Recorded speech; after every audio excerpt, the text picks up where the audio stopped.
Hello once again.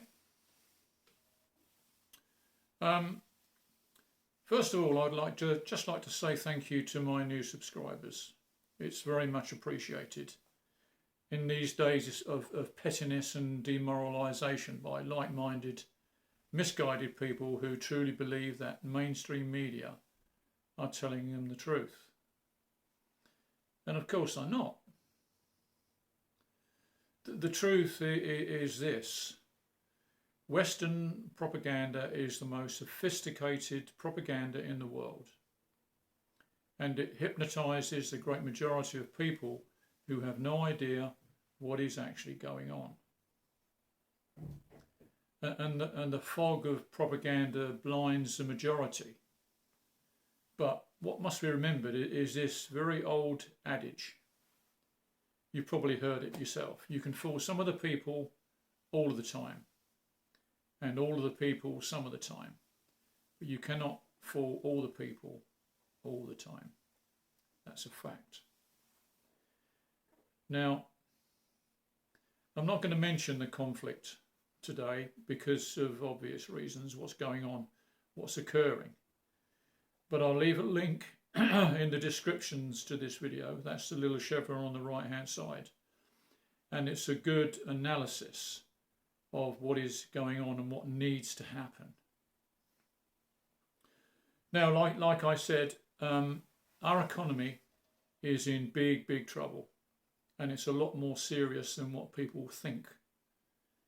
It's going that way now where pensions could be affected. I'm not talking about old age pension for the majority. I'm talking about private pensions that could be in jeopardy because of what's occurring. And the reason our economy is in big trouble because we keep borrowing money or printing it. It's the same thing actually. But borrowed money has to be paid back, and it has to be paid back with interest, of course.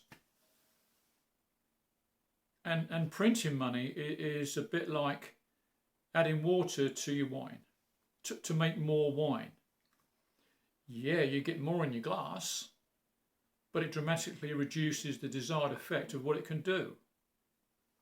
That's what's happening.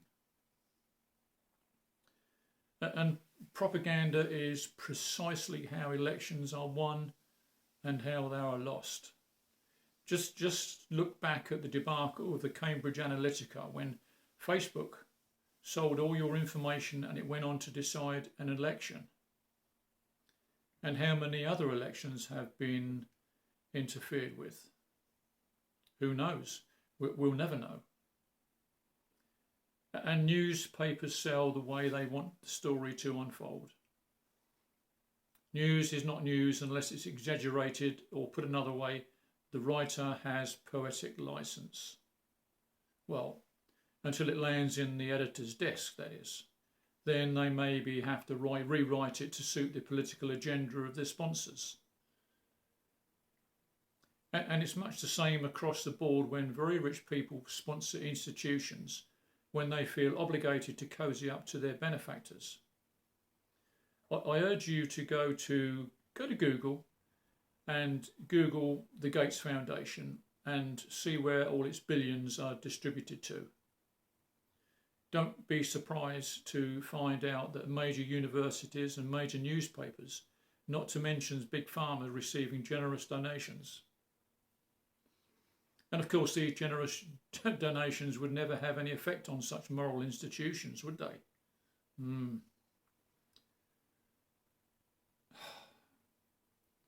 Money, no matter in what form, corrupts totally those who benefit from it.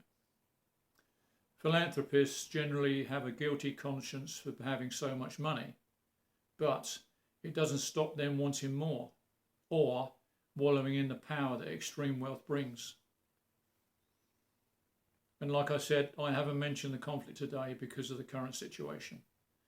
But I think the time is getting very close where a table has to be involved and people sitting around it to negotiate. And like I say, I've left a link in the descriptions to this video to that video that gives a good, very good political analysis. And once again, I thank you for listening. Thank you. Bye-bye.